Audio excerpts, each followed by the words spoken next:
So, good morning, everybody. Well, good afternoon. I'm just going to introduce myself. My name's Emma, and also I've got Andrea helping me today to talk about really about changing gear.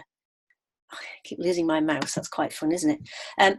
So we're going to look at really about some of the things that in the marketing we talked about. So I'm just going to, if I just click on here, we're going to look at how you bring or attract talent to your business. And for some people, that means succession planning, because, you know, if you're building your dream business, at some point you want to hand it over, whether that's to family members or whether that's to somebody else who will continue to give you an income from your business. So we all know that selling your business is one option, but actually creating a recurring income by having a business that continues to work without you and has people that are running it for you the way you want could be a really great plan for your retirement or semi-retirement, choose that to be. The second thing we're going to talk about is about keeping your team motivated. And part of that is about, is about having the right attitude and the focus for what we're doing. Again, a lot of things that demotivate people, we're going to discuss some of those as well, and how do we manage that. And the third thing is about maintaining your standards.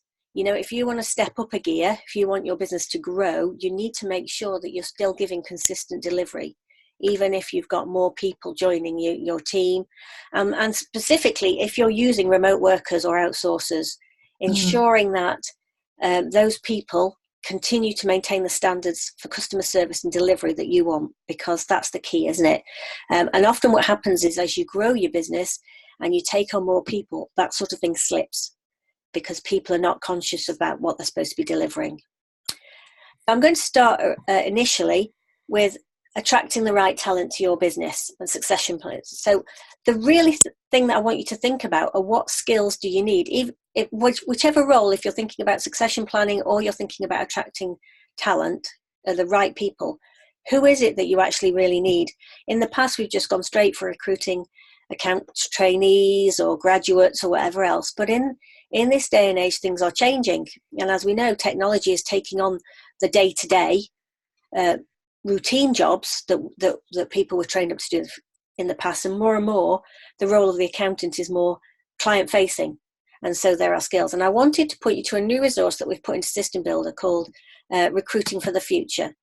And I'm just going to let it open that. So can you see that action resource? Brilliant. Okay. So this was a resource that we actually built using our strategic development group, which is actually a group of AVN members that we pulled together for a day to talk about the issues facing the accounting profession. And it came up quite a lot that there are issues about things. Sorry, I've got somebody put something in the chat. Let me just check. Can't see it. Andrea, can you see the action resource? I can see the action resource. It's sitting on top of the slide, but we don't really need the slide at the moment. Okay, so let me just stop that share and I will. Oh, you can just see the slides. So other people having the same problem. So let me just share the action resource first then. Okay, is that better? Can we see the resource now? Yeah? Yes. Brilliant. Okay. For some reason I'm not seeing the chat box. I don't know why that's happening, but there you go. So well, I can see the chat box, so I'll keep an eye on that for you, Emma. Thank you. That'd be brilliant. So what we wanted to think about was recruiting for the future, not for the business you have now. As we talk about your vision and the way you want to go with your business, you need to be thinking about how you're going to deliver the business that you want for the future, and who do you need in that business. So often we just think about the challenges we've got now, that firefighting, that working in the business, and we rush into recruiting somebody to help plug a gap or find deal with an issue. And they may be good short term for what you need, but then obviously you get committed into the employer relationships and all that other challenges that we have. And they may not be the person you need for the future of your business. So it's really important to think about that when you think about your vision, when you look at that in clarity about where you're going, what you want to do, who will you need to fulfill that vision in the future? And one of the things is always to look internally first, to actually look at your existing team, to think about what skills you're not using. And often, again, there are people within your team that are doing a lot of things outside of work that show they have skills that you need. They could be, I don't know, coaching football teams. And so they've obviously got some leadership and teaching and communication skills there. They may be actually helping at a charity, working in a charity shop, helping out the weekends. Again, that's a lot of interaction with people. That's about having a passion about something. They may have lots of other skills that you might not see naturally. So perhaps having conversations, and when you use the career development reviews, actually having a discussion about what they enjoy doing outside of business and where they go. Some of them will have skills in technology. So, a lot of them now absolutely way ahead of me using technology, social media and all the rest of it. And actually that could be a big driver for the future of your business. So if they've got those sort of skills, put them in there. And again, this is a great opportunity for reviewing the purpose of your business and the skill set you need to deliver it. Just on the resource, which like I said is in System Builder, the first thing is really about looking at really who you're looking for. What's the strategy of your business? How you're positioning yourself? Who you're going to need to help you with that? Considering the technology that's needed. So we often build an organization chart when we start, and then as we grow, we need to think that there may be some of those roles that are now obsolete, or there may be new roles that need to be created. And we need to discuss that. Sorry, Andrew, were you going to join in? No, I think you're on the money there. It just reminded me of an old HR director I used to work with, and his view was when you've exhausted everything else, that's when you recruit. Yeah. In other words, you look at at how you can deploy people in better ways, what technology can do. Only at the end of that, then do you say, right, I need to recruit. And I think his words are just so wise with what you're saying there, Emma. Brilliant. Okay. So again, it's about people. Again, when we've got people, I think sometimes as well, we forget that the people that we work with, they also want to grow and develop, don't they? And the only way, again, part of the thing about keeping them motivated, which is the discussion a bit later, is giving them that opportunity to grow, to try things, and allowing them to make mistakes with things as well, because that's a big thing when people are learning. Yeah, people like to participate. Yes, exactly. So again, as I mentioned, what skills are you not taking advantage of? Do you have a clear job description of what you're looking for? Because again, we have this sort of a bit of a fuzzy picture where we need somebody with the right attitude. We need somebody, but what does that actually mean? And so in here, when you're doing your the person spec, what's essential and what's desirable for that actual role? So, for example, again, if you were looking for somebody who was going to be your partner of the future, then in that case, we would have to think about who does that person have the same values as us? Does that person have the same vision for us as us? Do they want to drive the business in the way that we don't, or are they fundamentally on a completely different path? Because that is so critical to what we're doing. Again, we might here have experience, prepared to travel, because if you want that sort of, got that in your business strategy. Obviously, people skills, being able to deal with clients. Now, more and more, we're doing presentations, whether it's like this over Zoom or face-to-face. So, how do you feel about that? And then you've got desirable. So, little extra bits, so if you've got a community, for example, I know a firm in Scotland that's got quite a big Polish community. So actually having somebody who speaks Polish, who can have those one-to-one conversations in their, their own dialect, rather than having to make it sort of challenging for them to come in for meetings, that could be important.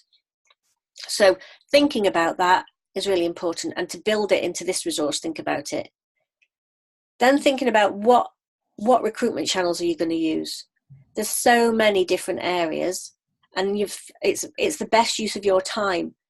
And some of them are very simple beginnings, but a very complicated end, and vice versa. So we'll come back to that in a minute. Who is going to project manage the recruitment? Because somebody needs to take ownership of this process, don't they? And make sure it happens. And initially I would expect the boss not to take ownership. Get somebody else to start getting this managed and be able to push the boss to do their part of it. And then what's the process? So when we think about what you're going to do for the recruitment process, is it better to have a small number of really good applicants? Have we made some things clear about what we expect of them? Are we going to use some technology, profiling, language in your adverts to attract the right sort of people? There are lots of resources in System Builder about using recruitment adverts and challenge, the language you could use. Are you going to use assessment centres? There's some great people out there who are happy to, if you're going to get a large amount of applicants, to sort of weed them out for you. Often I think it's really good to have a telephone conversation with people. More and more it's about, can they communicate clearly on the phone, on Zoom, whatever, and perhaps have some tasks that they can come and do when you see them. And a little bit here about how, again, if you've got somebody if the role requires more face-to-face stuff, are they good about reading people? And maybe you could learn how to read people a bit. When people come for interview, there is an interview mask. It's natural, isn't it? So it's be able to perhaps read people a little bit more, see behind the mask. And we have a lot of work on that in gearing when we understand profiles, we understand body language, and we look at that. So that's in the gearing workshop that we do. And then the last one is actually really quite important. Who has the final say on who gets recruited? Because there has to be somebody who says, this is the right person. The book stops here. I've chosen this person to do this role. And so you need to have that. In this resource, there's some really nice ideas, again, from members of things that they could do for recruitment. This is, not just AVN, but a lot of members came in with this. And the key ones that came up really were actual personal contact. Ask around. Ask other professionals that you know, because you get a much better idea of who those are. And word of mouth, let people know who you're looking for out there. And that can be, obviously, when you're out and about talking to people, it can be on Facebook, LinkedIn, it can be other ways, job boards, but actually be really clear. And often, good point. I don't know, you found the same thing, Andrew, but in the past, we've found in businesses that usually if you tell your team what you're looking for, they may know somebody, again, and because they are similar, if they're friends, they've got similar values and belief systems or whatever, they're already sort of 50% the way to being the sort of people you want to work with. So that can help. There's also a great video that Andrea did with Sarah Cripps of Salad Skills about apprenticeships, and seeing how that works. Again, good way of connecting to people. And again, depending on the future of your business, you may be looking for somebody who you want to have the next thought about what's going on. So perhaps you should be getting somebody who's coming out of university or whatever, who has got the most current thought process of what's going on, and perhaps try them out in a short-term process, a project, see how that works. But these were the best resources that AVN members gave us. The other thing they suggested, again, was like work experience. Think about how attracting people, the right people, and now a lot of people, they're quite affected by the work environment they're going to have, the technology they're going to use, the people they're going to work with. So often when you're sort of showing your business to these people who are going to work, you need to be showing them this stuff, that you're not in some dark and dingy room in the back, that they've not got a PC from 1990 that still has that orange screen on it, all that sort of stuff. You need to have that, so because you're going to be trying to engage them and attract the right people. And if they are the right people, you want them, you want to find a way. And so talking about the things that you do to promote team spirits, so that fun with a serious intent is really important. Put in here, involve the teaming and recruitment. And again, if you look at the AVN system of recruitment, the team here at AVN have a big part of helping with recruiting the right people. And that, again, makes the bringing somebody new into the team, it makes it a much easier process, doesn't it? Because normally, as Andrea talks about, there's like a storming process where people have a bit of a challenge and there's a bit of a wobble about people are setting down. The team have been part of that recruitment process. That smooths out much quicker, I think, because they've already sort of got a feel and asked questions in part of it. Have you got any comments, Andrea? No, I think what you said there is absolutely spot on. The people need to be involved and understand what is going on. and don't limit yourself from where you look for people. And another word Nick Mitchell always used to say to me is, you're not recruiting for now when you do recruit, you're recruiting for what you need in the future. Yeah. Yeah. And I think that's the thing is, whilst as long as they can do what's needed now, you recruit to the person you need in the future. So if you're moving to a client manager sort of role within your practice, you recruit for somebody who's got the skills to become a client manager, not just do what they need to do now for you.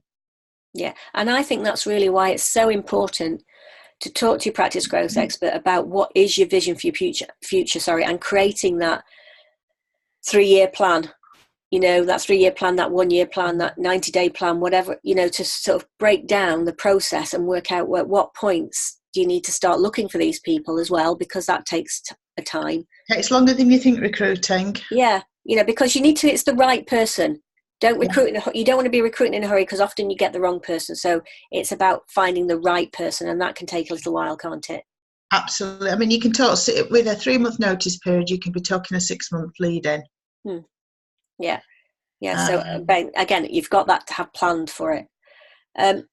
This was an interesting idea, because we were talking about really what they thought the skills would be needed for the future. What would you need? And I think some of these are ones that we would hope for now, to be honest. But, again, it's something to be thinking of when we are recruiting, when we are meeting, when we are having those conversations with people, about being technically savvy, about being able to learn quickly on the job, because technology is changing so fast, being happy to change that, be able to self-disciplined. One of the things I mentioned at the beginning is, if you've got remote workers, you need those people to be self-disciplined. Yes, there will be a process of reporting back, but they need to be able to do that. They need to be inspired by the why of the business, and your why, what's going on, what we're doing this for. And hopefully they want to have some drive to grow and either become partners of the future or become key members of the team. Not everybody wants to be a partner, but they can be a key driver of the business without being a partner. And that can be quite important. I put here adaptable, because again, multiple roles, a lot of us end up having to do lots of different roles. And as you start working more with business owners, you have to think differently. You have to think as different roles, put yourself into different shoes to look at things. So being adaptable, and obviously being customer focused, because that's the only way we can prove value. And there's a few little bits about dream team here. So people who are prepared to challenge the status quo. And that's really, really important, because, if we don't challenge how we do it now, how can we grow? That's the key, isn't it? And so often we do it because we've always done it that way. And the reality of it is we have to be challenging that. And when we create systems and processes, that's part of what we do. We talk about being loyal, self-motivated, willing to step up, focused on the team goals, not just their own. So being part of a unit. And again, that's an interesting I've been looking at today with the technology workbook and roadmap, is about, even systems are about, actually, they're not about a single person. Often they've got lots of different connections. So how do they fit in with the team? Passionate about being a force for good, something that they're going to, drive, interested in other people. They want to change lives, and they also want to change clients' lives, because that's, again, something that you may be passionate about. And positive, enthusiastic, and go the extra mile. We're not expecting all the time, but actually be up for it when you ask. So this resource is really, really useful. We've talked in here, we've also got other things you've already got in the toolbox. So inside System Builder, the recruitment processes, the career development processes, there's lots of different other documents. There's work we do on the gearing roadmap. So I just wanted to share that resource, because I thought, often when we look at it, we sort of go in blind sometimes. And I think it's really good to learn from your peers, from other accountants, what is it that they've decided is things that you need to think about, and come up with this structure at the beginning. Think about, is it really, who are we really looking for, and plan that. Definitely. Just back to the, you talk about the personal review for each team member. I've had several members who've used that recently, and they absolutely swear by the information that it's helped them understand the people more, understand what they can bring to the party, understand what their wants and their needs are. It's been absolutely fantastic. I agree. It's really important, isn't it, to do that sort of thing, to make sure you do that. It's time well worth spent. Absolutely. Okay. So the second thing that I wanted to just have a quick look at is about keeping your team motivated. Okay. And this is about right attitude and focus. So I just wanted to point you to, there's a toolkit in System Builder all about building a team that works. And that's got connections to all the different resources. But there are some things that are really, really important. Again, there's a new resource, again, created with the help of AVN members. I'm just going to connect you to it in a minute. In fact, I'll start that working because it's probably going to ask me. Oh, there we go, it's open. And in it, there's lots of resources and ideas, but I think the key things that I wanted to start off with is you have to share your vision. If you want to keep your team motivated, they have to understand where they're going and how they fit into that. What is the driver for them? Because we all want to make a difference. You know, we all want to feel like with that time we've spent at work is making a difference. And whether that difference is face to face, you know, so sometimes you can sit there in a client meeting and talk to a client and you can almost see the light bulb moment come on, that they've understood, or you can talk to them about something and you can see they've just got it, that actually things could be better. They can do stuff that makes a difference. And you know that you've helped with that. But sometimes for a lot of the team, that making a difference can be at arm's length, so that they don't see the outcome of what they do. They will be in the back office doing the work, creating the VAT returns, doing what else, and they don't see the effect that has on the client. Yeah. And so it's really important to keep reminding them of how they are part of that experience and how they make that difference, and what, by doing the work they're doing, what a difference they're making to the client, even though it might not be visual to them at the time, that they are making a difference. Yeah, I think that's so spot on, Emma. And I would say always repeat your vision to your team 2 or 3 times a year. Definitely. And think any of the projects, any of the pieces of work that you want people to do to improve your practice, back to that vision, why you're doing it, how changing the way you file or do a particular piece of work relates back to that vision. So you keep everything focused on your direction. That's right, because I think the reason this has come, I think, in my vision, so to speak, into my sort of sights, is because AVN, we have connected what we do to B1G giving. And so, like, for example, every phone call that a practice growth expert has with an AVN member, then we give water to people, and who desperately need it. And for a while, it's hard for you to sort of remember that connection, but what you're doing has an effect. But each week as a team, we sit there and talk about what giving we've made. So we might say, right, this week there have been 20 calls and this has equated to this much access to water. This has affected this many people. And then you can sort of go, oh, okay, that's made a difference. I've made a difference this week by just doing my job. And so I think it's really important that, whatever it is, you reconnect back, just like, Andrea was saying. And I think the other thing is making sure you get regular feedback from your team. Communication is, I always get from partners, communications is the biggest problem in my business. And often that's because it's one way. Yeah. It goes down effectively, the line. And actually you need to be getting it coming up. You need the feedback. You need to understand so that you can keep changing things. I'm not saying that your business should be a democracy. Okay, not everybody should have a say in everything that happens in the business. That is not right. You can't have a business that runs that way. But people need to know that they can give you feedback on things and that it will be heard. And then you can decide whether that's part of moving forward or not. And that's what keeps you motivated. Yeah, I think that's spot on advice. The other thing I would say with that, Emma, is have clear processes for doing it, so that you've got your annual reviews, which is one way of getting that communication going, but make sure that the team meetings, there is that way of feeding back at those as well. Definitely. The one thing I would say is avoid things like team or staff suggestion schemes, because actually you're far better feeding those in the meeting.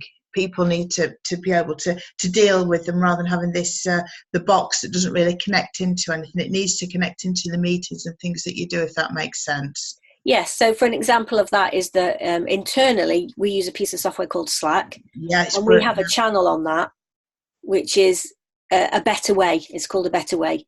And then we can put in ideas in that. And it's usually, and it has to be sort of maximum 5 or 6 words. You can't put the whole blurb. It's just a memory jogger for the person who posts it. Yeah. And then part of our team meeting system is that we look at that better way stream in Slack and we discuss it. Yeah. So that's a really good way, because we action it straight away. We discuss it straight away, whether something's going to be actioned or parked. It's managed, isn't it? And if we can't do anything with it, we explain why at the time. Yeah, exactly. So it's about having it as a process. So build it into your team's process, those things. Yeah. So I just want to very quickly share the other Word document, which it hasn't opened. Let me just close that one.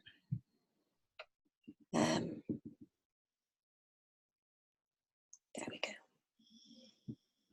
So let me just share this one. Again, it's in System Builder. Again, it's in, can we all see that? Creating a great team culture. Again, this was created by a group of AVN members with us. And there's a whole stuff here about looking at what demotivates a client, team member first. Because if we can manage those situations, we can, do some stuff. Some of it we can control and some we can't. Okay. So obviously client dissatisfaction can often demotivate a team. So we need to work out, about that and how we're going to avoid that happening. There are some here ideas about unfairness. Again, it's perception of unfairness. So we need to think about that. Mm-hmm. Personal issues. And some of that, we need to manage and some we don't. Practices in the business, technology changing, working environments, I love this other one. You're coming up with another crazy idea which won't get implemented. So about you being seen as, not following through on things. And then about vision and values not being aligned. And so one of the first things is to think about what happens in your business and are there any issues with this? Okay. And do you need to think about what actions need to be taken? And some of this can be really simple. Again, we were talking the other day about this, when it's mood, sometimes, yes, there are issues going on that need addressing. But also, you need to almost have a rule that you park your home at the door when you come into work.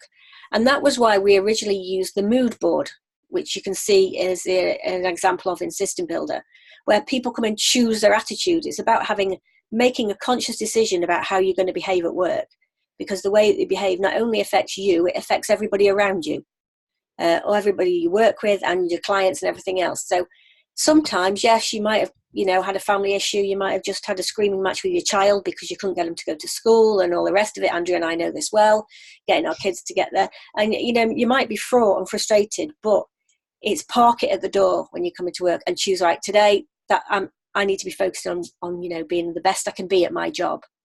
And it works the other way. I often say that, I'm quite, I have a lot of things at work, but when I drive up my drive and I stop my car, the first thing I do is I say, right, I'm parking work for now. And as I walk through that door, I'm going to be the best mummy I can be. And that's what I will focus on. It doesn't mean that I won't come back to work later in the evening when she's gone to bed, but actually in the time I'm focusing on what it is. So about choosing your attitude is really, really important, I think, whatever you're doing. So again, thinking about that, then some ideas of what you can do to give the team a lift. So we've got lots of ideas about, focusing on the positives, sharing the vision, doing some development days. We run team days where we engage the team with the vision and we help them to develop sort of key projects that they're all going to be engaged with and work on. So something like that. Teach the team about DISC profiles. We're actually going to do a little bit about that at the AVN conference this year in the team stream, helping team to understand people much better. So if you haven't been on the gearing workshop, that could be something that you could do. One of the things here, one of the people that came on this event said that actually what they do is they have weekly coffee breaks. Just like once a week, they have 15-20 minutes where everybody just goes and gets themselves a coffee and they just connect, they catch up with what's going on personally so that they don't have to, and that avoids some of the sort of chat stuff that takes over time a lot, Sometimes I've got like finish early on a Friday. or casual dress on Fridays, things that just make it a little bit different, makes it feel different when they're in the work environment. The key ones I thought were these ones that are in capitals. Listen. First of all, you've got to listen, take interest in them, let them have an opinion. Okay. Smile, because actually you're the one that sets the example as the business owner. So if you're in a mood and you're stomping around, that will seriously affect the motivation of the team around you. They will be cringing in the corner. They will be worried about what's next. They will be thinking, what's the work's going to come? So actually you know, coming out and being positive and sharing positive stuff with them is really good. Walk the office. That is really good about being visible. You know, whether or not, even if you're in an open plan office, actually having time to be available for the team at agreed times, because otherwise, you know, we do want to make sure you get your work done too. But, you know, being visible and being available is really important for people because they feel part of it then. You know, it's not you, us and them. And the last one here, we've got ring the bell. So as you can see at AVN, we have bells on our desk. And when something great happens, it could be completing a task, it could be having a great conversation, we ring the bell.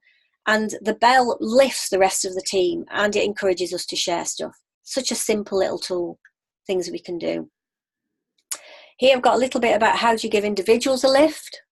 So just basic stuff. And sometimes, like I said, it doesn't have to be financial. In fact, for a lot of people, they don't want financial, they just want recognition. So, you know, some ideas here.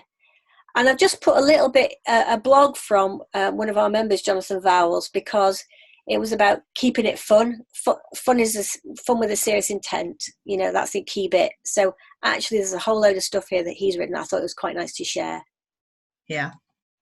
The other thing that actually really motivates people is understanding their roles and responsibilities, what they're accountable for, so they can measure themselves at how well they're doing. Because what is really demotivating is not knowing if you're doing well enough and then worrying that perhaps you haven't got security in your job for some reason. Right down to that base of Maslow's hierarchy of needs, isn't it? That security. And if you feel like you've not got any feedback as to whether or not you're doing a good job or not, or you're not hitting your targets or whatever else, it's hard to measure yourself and you start feeling vulnerable. So that can be really good. And obviously we've got the team matters feedback.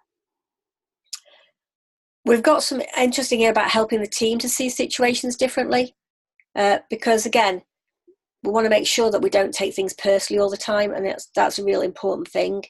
So creating a culture where the team are allowed to take some initiative, to know that mistakes are acceptable and it's a way of learning is really good. That the team support each other, whether you win or you lose, it's done together. To be open about you being human too. You know, I think often when we set targets for things, people don't understand, you know, like I had somebody the other day who was very concerned because they weren't hitting billing targets. And I said to them, have you actually said to them the reason why we need to hit this billing target is because we need to pay the VAT bill and we need to pay the wages and these are my deadlines. And so, you know, there is a reason for this, you know, and there's important things to be talking about. So sometimes being, you know, open with your team about things and asking the team to help you with things. So I know with, you know, if you're the boss, you want to feel like you're the one always like has to do everything, but you don't. You should be asking people for help. They want to help you. You know, if you've employed the right team members, they really want to help you. So, you know, ask them. Asking your team to come up with suggestions, not frustrations. So if you remember, we have the initiative ladder and we say, you know, you should be coming to people with suggestions of what to do next.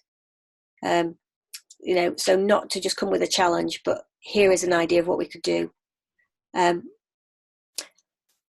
So some ideas of what they need to do. They've got some suggestions here. And again, what you've already got in the toolbox. So again, another really good resource that I think you should look at, help you to think about what's going on, and make sure that you keep moving forward with this. So finally, share PowerPoint. Go back to the PowerPoint. Okay. We talked about maintaining standards, ensuring consistency. And this is Andrea's beautiful passion, isn't it? Is about systems and processes, but not only about that, but also about measurements of those things. Yeah. Because it's all right creating a system, but if you're not measuring the output, if you're not finding a way of checking that those things are staying on track, if you're not reviewing them, then to be honest, what's the point? You've got to know that people are following them. You know that they're actually delivering for you what you need, as in the system is delivering for you what you need, because that's really important. So as you know, at AVN, we talk about 6-star service. The customer is the main focus of every process or system. What are we doing that adds value to the customer? And it has to be, in our case, 6-star. It has to be better than a 5-star process. You know, what can we do extra to wow the client? What are the bits that make us stand out from our competitors? What's the key things we need to look at? The other thing is about accountability. So one of the things that has evolved on the career development review, if you've noticed, is that the first section is about what are the 10 things that you think you're accountable for doing. And we get team members to actually write down what do they think they're accountable for delivering. And that's really good as well, because that gives you something to come back to. You compare it to the role that you expect them to be delivering, but you can then bring them back if you feel they're not being, stepping up in areas. So I think accountability is really important, but also consequences of things not getting done. Again, a lot of people do not talk about consequences. And unless you understand the why, the importance of why we're doing something and what could happen if we don't, then people don't buy into stuff. The systems and checklists, we're going to do an awful lot about that in automation. I know you're already writing systems and checklists. You should have started that almost from day one with AVN, looking at systems and checklists. But as initially, what we're trying to do is help you create system checklists to help you manage your day-to-day business. And then as we get into automation, we're looking at actually how do we make those more efficient, more productive, better structured, using automation, using technology to help those things work better. But really important to do that. And one of the things that I was talking to Andrea about the other day is that often when we look at creating systems, particularly around our compliance work, we often look at each client as if they're an individual, and we almost write a system for each client because we know that they've got certain things that tweak. Reality is at least 80% of the work that we do for clients in certain areas of the compliance work that we deliver is standard. Therefore, we should be able to write a clear system that any outsourcer, anybody should be able to follow to create 80% of that work perfectly. Yeah. And the 20% then is just an add-on. It's a little extra bit for that client that somebody needs to know that's special about them. And that may involve an additional system if they're using a particular piece of software that you don't usually use, or, they're using stock control and not everybody has that or whatever. But it's not the key. It's, I think there's a way of actually making us much more efficient by having standard systems that we use for 80% of the work, and then small systems that we add on or checklists for additional work. So think about how your team are working, because again, I hear a lot of business owners saying to me, we're not as productive as I think we should be. And I think that's because the team, unknowingly, I don't think it's deliberate, are complicating the processes and the systems. And actually there's a much simpler ways of doing it. And once you make it simple, which is the whole point, it's easier to outsource. Yeah. So it's really important. Got any comments, Andrea? I think that's a really, really good one. And whenever you're spending your time working on the practice, so we talk about working on the practice and working in the practice. Say, for example, you decide that you're going to do a marketing campaign as part of working on the practice. What you actually need to be doing is developing a system for your marketing campaigns. Because actually there will be certain things you do in all of them that are similar. And it's the same for people in your team. The more you can systemize things, actually, there might be slight differences each time, but the key stages will be the same. So when you're working on your business, it's not just about doing something, it's about systemizing it for the future going forward. So actually, you can pass that to someone in your team to do. Does that make sense? Yeah, I think it's that's about systemizing it. So whenever you're working on your business, if it's a case of, I'm going to do something on networking, well, systemize your processes for networking. That becomes something that's done, so you know that becomes your routine of managing your business. And the more you can think like that and think in systems, the easier it will become, and the more your team will start to think in systems rather than sort of job by job. They'll start to see things much more linear. That's right, because a system actually should just be how we do it here. It shouldn't be seen as a separate thing. It's just part of what they should be doing every day. It's part of the process, isn't it? Yeah. And I like that being part of it. Yeah. And like it or not, you have got systems, you have got processes in place. Some of them are documented, some of them are not documented. Even if it's make it up as you go along, if that's your system for doing it, that's your system for doing it. And if you don't like that system for doing it, then you need to put in place another one. What a great point. Fantastic. Thank you. So finally, because slightly longer than I had intended, but I just wanted to show you these amazing resources that have been created with the help of other AVN members. Just wanted to remind you of a few things. So first of all, the Gearing Roadmap Workshop is on the 10th and the 11th of July. So if you want to find out more about how to recruit the right people, to understand people, not only team, but be able to go in and meet a client and be able to read them, to be able to communicate better with them, and to understand that, or about how the customer experience can be so much better by the things you want to do, then that's the Gearing Roadmap. And the second one... What you're saying there is you don't need a team to do the Gearing Roadmap, do you? No. It's because a lot of the stuff that we do about profiles understanding, although we talk about team, is completely applicable to customers. That's true. So... and family, to be honest. It's interesting when you start looking at your family and profiling. So think about that. And although this is normally an advanced workshop, Shane has agreed that we can open it up to the whole of the network, everybody. So fantastic. It doesn't matter what membership level you have, you can come to this event. And it's such a great tool for skills. And the second one is the Automation Roadmap, which is the 24th and 25th of July. We'll be talking about technology, using technology to its best advantage. We'll be looking at process mapping, how to make sure that that works and becomes really efficient. We'll be working at how we engage people with automation. It doesn't become something frightening for team, it becomes something really positive. So again, that should be an added value member workshop, but Shane again has offered it open to everybody because it's such a key thing for systems. He's accepted that, a lot of you need to get this nailed. So really opened it to everybody. And the last couple of things, I just wanted to remind you that our conference is on the 18th of September, and we're doing 2 streams this time. We will be coming together for certain areas, so for our key speakers, our guest speakers, but in the partner stream, we've got partners of AVN members talking about key things they've done. In the team stream, we'll be doing an awful lot about, how we get on better, how we get clients to do what we want them to do, how we can make AVN work for us as team members, all sorts of things that will generate. You'll be seeing some marketing about that soon. So get yourself booked on that. It's really important. And the last thing is enter for the AVN Awards. So Andrea and I have been talking about the members that we meet and discuss, call with all the time. And I know Andrew has calls with some of you as well. And you are doing some amazing things, okay? And so I want you to make sure you are keeping those stories written down. I'm pretty sure that Andrea, like me, tells all the people she talks to have a little book, and every time something's good, write it down. Every time you've got a great story, write it down. Just some little memory joggers for whatever. And then we as practice growth experts will also be nudging you, because we will have recorded great things you've told us in the past.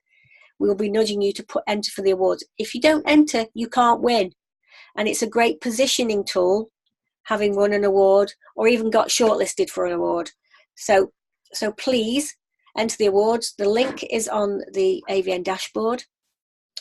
You don't have to do it yourself. Get your team to write stuff, The one on the gearing one, which is about, engaging your team. Why don't you get your team to write what experience they've had, of the business changes that you've put in place since joining AVN? It might be that there are other things that you've done. So sometimes it's customer stories, sometimes it's internal stories. Again, if you're not sure which section to put a story in, ask us. We will tell you. We will just say, okay, write it down, and we'll tell you where to put it. Okay. Is there anything you wanted to add on the awards, Andrea? No, I mean, I think the awards it's such a bigger exercise than just doing the awards, and you just gain so much from going, we've actually achieved that. and even getting shortlisted is a marvellous achievement. But yeah, do it. Go through the exercise and just have a look at the things that you've done under each of the areas. And I think you'll actually surprise yourself and surprise your team as well. Yeah, I completely agree with Andrea. Actually, as an internal process for getting you and your team to remember what great stuff you're doing, because it's so easy for us to only focus on the things we haven't achieved yet, on our to-do list, to actually remember all the things we have achieved, all the differences we have made, all the things we've done. It's such a motivation exercise for your team and you to see what great stuff that you're doing. And I think it's really, really good. And this, even little things you can do can inspire other accountants. And that's the key. Sometimes it's the little steps that you've made can be the most inspiring. It doesn't have to be that you've changed somebody's world. It could actually that you just stepped out of your comfort zone, and that you made, you did something that frightened you, but actually it was okay. And just remind people where they will find the AVN Awards entry. Yeah, so that's on the AVN dashboard. So on the dashboard now you should see an icon. I think it's the cup, isn't it? For the AVN Awards. You're all right. And the closing date is 31st of July. Fantastic. I know that's not long away, but again, use your calls with your practice growth experts to just brainstorm that, or just set aside a lunchtime with your team to brainstorm it and break down, perhaps so you might say to one team member, well, you write the gearing section, somebody else might write the automation because they're the ones that have been involved with all the technical changes in your business. Somebody else might be doing profile because they've been helping you do your social media. Somebody else, could be doing positioning because they've helped you design the website.